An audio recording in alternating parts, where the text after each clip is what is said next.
بسم اللہ الرحمن الرحیم۔ اعوذ باللہ من الشیطان الرجیم۔ بسم اللہ الرحمن الرحیم۔ الف لام را تلک آیات الکتاب الحکیم۔ عزیز طلباء کرام، سبق نمبر 12 سورۃ یونس، 11واں سپارہ۔ سورۃ یونس یہ مکی صورت ہے اور یہ ہجرت بعثت کے 5ویں 2 سال کی صورت ہے، یعنی آپ صلی اللہ علیہ وسلم جب مکہ میں تھے اور آپ پیغمبر بنے تو آپ کے بعثت کا 5واں سال تھا جس میں یہ صورت نازل ہوئی۔ تو گویا کہ مشرکین کا بہت زور تھا اور آپ صلی اللہ علیہ وسلم نے اعلانیہ دعوت شروع کی تھی۔ پہلا دور جو 4 سال کا ہے اس میں دعوت بالسر، یعنی دعوت تھی لیکن جہرن نہیں تھی، سر آہستہ دعوت تھی۔ اور دوسرا جو 4 سال کا دور ہے اس کے اندر فاصدع بما تؤمر واعرض عن المشرکین، یعنی اعلانیہ دعوت تھی۔ جبکہ تیسرے دور کے اندر جو کہ 7 سے لے کر 10 تک ہے، اس میں آپ ابھی شیب طالب کے اندر قید رہے ہیں، اور آخری دور کے اندر آپ پھر مکہ کے اندر محصور اور بند رہے، دعوت سے روک دیے گئے تھے۔ تو گویا کہ یہ 4 ادوار ہے۔ یہ سورہ بنی اسرائیل کے بعد نازل ہے اور یہ ترتیبی نزولی کے اعتبار سے 51 نمبر پر ہے، اور ترتیبی مصحفی کے اعتبار سے سورہ توبہ کے بعد نازل ہے۔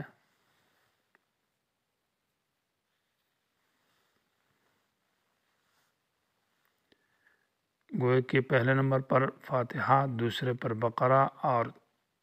تیسرے پر آل عمران، اور چوتھے نمبر پر سورہ نساء، 5ویں پر مائدہ اور 6ٹھے پر انعام،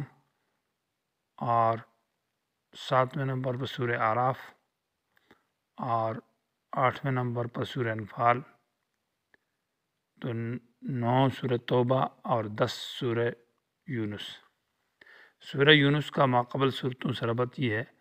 کہ سورہ انعام کے اندر بھی شرک پر رد تھا، شرک اعتقادی اور شرک فعلی پر۔ اس صورت کے اندر بھی پہلا شرک پر رد ہے، شرک اعتقادی اور شرک فعلی کے اوپر۔ پہلے حصے کے اندر شرک اعتقادی پر رد ہے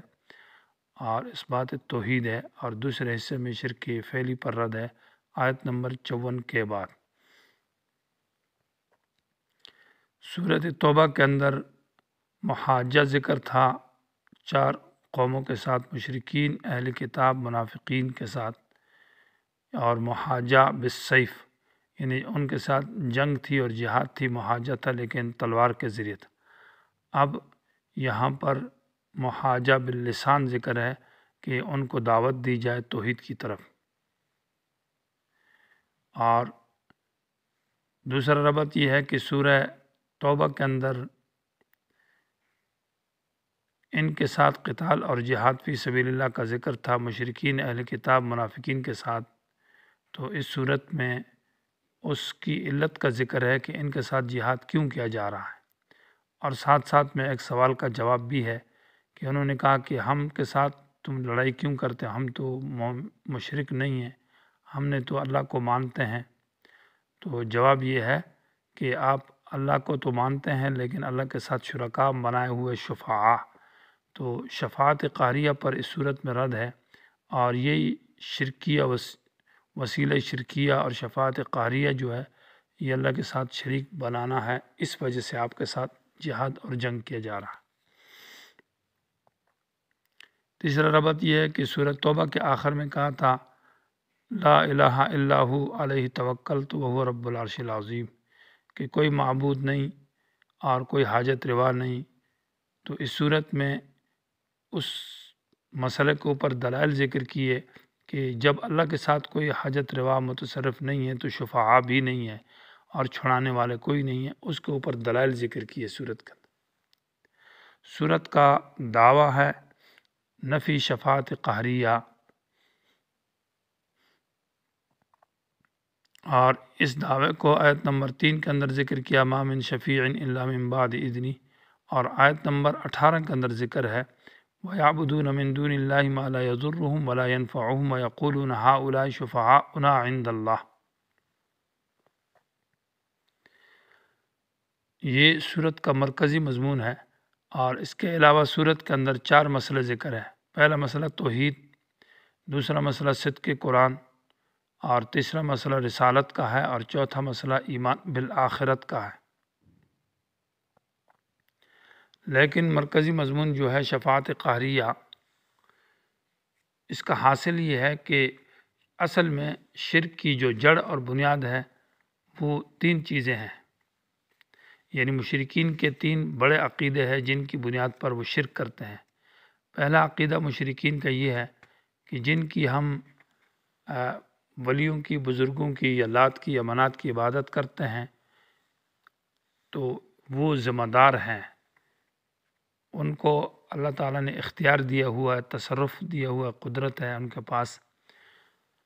اور وہ معاون ہے۔ اس عقیدے کی بنیاد پر یہ ان کے نذرانے، شکرانے یا عبادت کرتے ہیں تاکہ اللہ تعالیٰ کے عذاب سے ہمیں وہ بچائیں اور چھڑائیں۔ اللہ کے سامنے سفارش کریں گے اس اپنے اختیار اور اپنے تصرف کی بنیاد پر۔ اس عقیدے کی تردید ہے سورہ سبا کے اندر، اور سورہ سبا میں کہا قُلِ ادْعُوا الَّذِينَ لَا يَمْلِكُونَ، کہ وہ مالک نہیں ہیں اور وہ حصہ دار بھی نہیں ہے اور وہ معاون بھی، مَا لَهُمْ فِيهِمَا مِنْ شِرْكٍ وَمَا لَهُمْ فِيهِمَا مِنْ ظَهِيرٍ، ان کے لیے اس کائنات میں کوئی حصہ داری بھی نہیں ہے اور وہ معاون بھی نہیں ہے، لا یملکون، وہ مالک بھی نہیں۔ دوسرا عقیدہ یہ ہے کہ یہ ہمارے شفعاء ہیں، ہمیں چھڑائیں گے، یعنی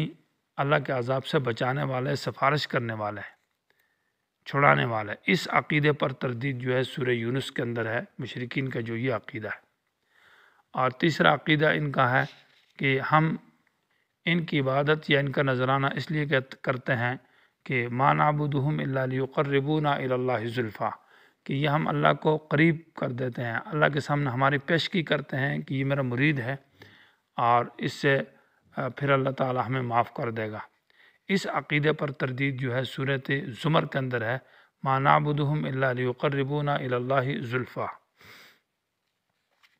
تو گویا کہ یہ 3 عقیدے مشرکین کے جو شرک کی بنیاد اور جڑ ہے، نمبر 1 شفعاء کہ ہمیں چھڑانے والے ہیں، اور نمبر 2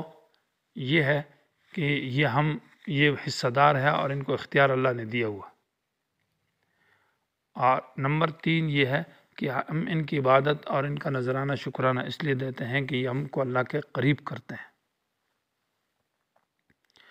مشرکین کا یہ جو عقیدہ ہے کہ یہ ہمارے معبود شفعاء ہیں، اس کا حاصل یہ ہے کہ یہ تو اصل میں یہ کہتے ہیں کہ ہم تو اللہ تعالیٰ کو مانتے ہیں اور اللہ تعالیٰ کے سوا کی جو ہم عبادت اور بندگی کرتے ہیں، مثال طور پر لات کی، منات کی، حبل شریف وغیرہ کی، تو اس سے ہماری حاجتیں یہ اللہ تعالیٰ سے منواتے ہیں۔ مثلا ہمیں اولاد دینا ہے، رزق دینا ہے، اور بیماریوں کو دور کرنا ہے۔ اور اسی طرح پھر مشرکین میں جن لوگوں کا یہ عقیدہ ہے کہ آخرت پر وہ عقیدہ رکھتے ہیں، تو ان کو ساتھ یہ بھی کہتے ہیں کہ آخرت کے دن ہمیں اللہ کے عذاب سے یہ بچائیں گے اور نجات دلائیں گے۔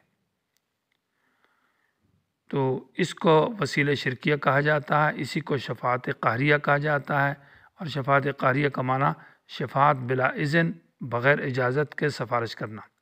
امام رازی رحمہ اللہ فرماتے ہیں کہ اس کی مثال ہمارے زمانے میں قبر پرست لوگوں کی ہے کہ وہ اولیاء کی قبروں پر ناجائز تعظیم کرتے ہیں اور ان کو سجدہ کرتے ہیں، طواف کرتے ہیں، اور وہاں نذرانہ اور شکرانہ دیتے ہیں، اور وہاں جھنڈے اور غلاف چڑھاتے ہیں۔ تو اس عقیدے کی بنیاد پر وہ یہ تعظیمات کرتے ہیں اولیاء کرام کی،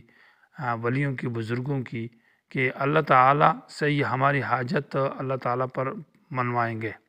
اور ہماری ضرورت پوری کریں گے، اور قیامت کے دن ہمیں اللہ تعالیٰ کے عذاب سے نجات دلائیں گے۔ تو قطعاً یہ عقیدہ شرک ہے، اور یہ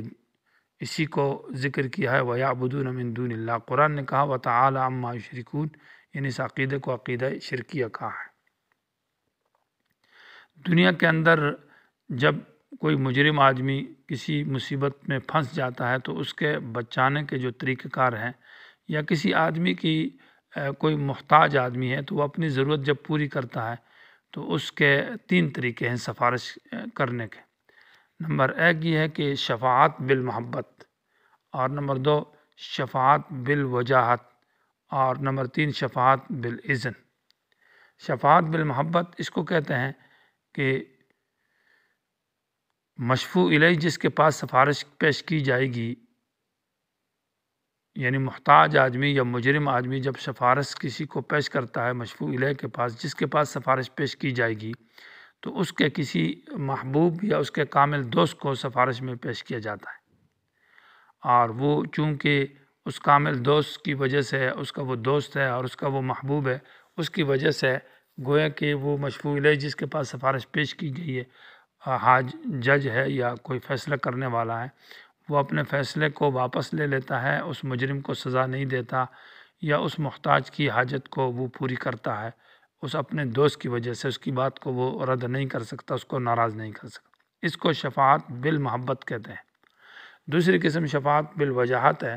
کہ مشفوع الیہ کے پاس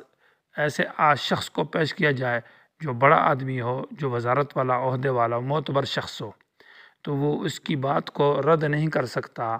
تو اس کی بات مان کر پھر مجرم کو سزا سے بری کر دیتا ہے یا اس کی ضرورت کو پوری کر دیتا ہے، تو اس کو شفاعت بالوجاہت کہتے ہیں۔ یہ دونوں قسم کی شفاعت جو ہے ان کو شفاعت قہریہ کہا جاتا ہے۔ قہریہ کا معنی یہ ہے کہ چونکہ وہ شخص جو سزا دینے والا جج یا حاکم تھا وہ تو قانون پر فیصلہ کرتا تھا، اس مجرم کو سزا دیتا تھا، لیکن اپنے دوست کی وجہ سے یا اس بڑے آدمی کی وجہ سے، وزیر کی وجہ سے، یا کسی ڈپٹی کمشنر ہے، بڑا شخص ہے، اس کی وجہ سے اپنے ارادے سے مجبور ہو گیا، ان کو ناراض نہیں کر سکتا، تو اپنے قانون کو نافذ نہیں کرتا اور اس مجرم کو معاف کر دیتا ہے۔ گویا کہ ایک مجبوری ہے، اور اللہ تعالیٰ تو کسی سے مجبور نہیں ہے، نہ کسی دوست سے مجبور ہے، نہ کسی کا اس کے ہاں بڑا ہے، کسی کا زور چلتا ہے، اس لیے اس کو شفاعت قہریہ کہا جائے گا، شفاعت بلا اذن ہے، یہ عقیدہ شرکیہ ہے۔ تیسری قسم ہے شفاعت بالاذن۔ شفاعت بالاذن اس کو کہا جاتا ہے، اور اس کی پھر شفاعت بالاذن جو ہے اس کے 3 طریقے ہیں۔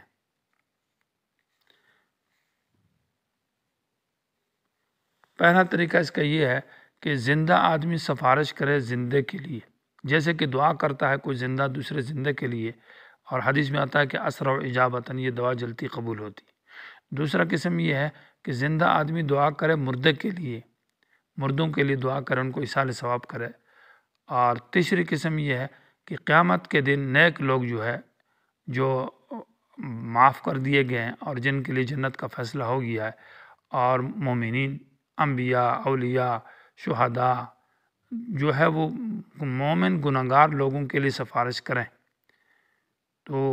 یہ 3 قسم کی شفاعت ہے۔ یہ شفاعت بالاذن ہے، شفاعت اجازت کے ساتھ ہے۔ اور اس میں ایک چوتھی قسم یہ ہے کہ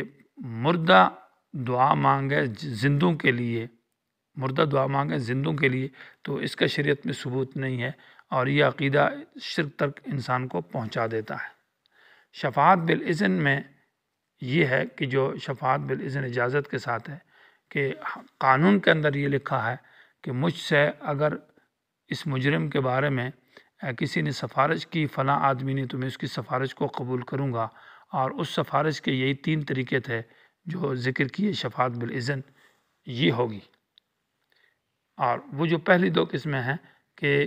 اللہ تعالیٰ کسی دوست کی وجہ سے یا کسی معتبر شخص کی وجہ سے مجبور ہو جائے، اس کو شفاعت بلا اذن، شفاعت قہریہ کہا جاتا ہے، اس کے اوپر رد ہے اس صورت کے اندر۔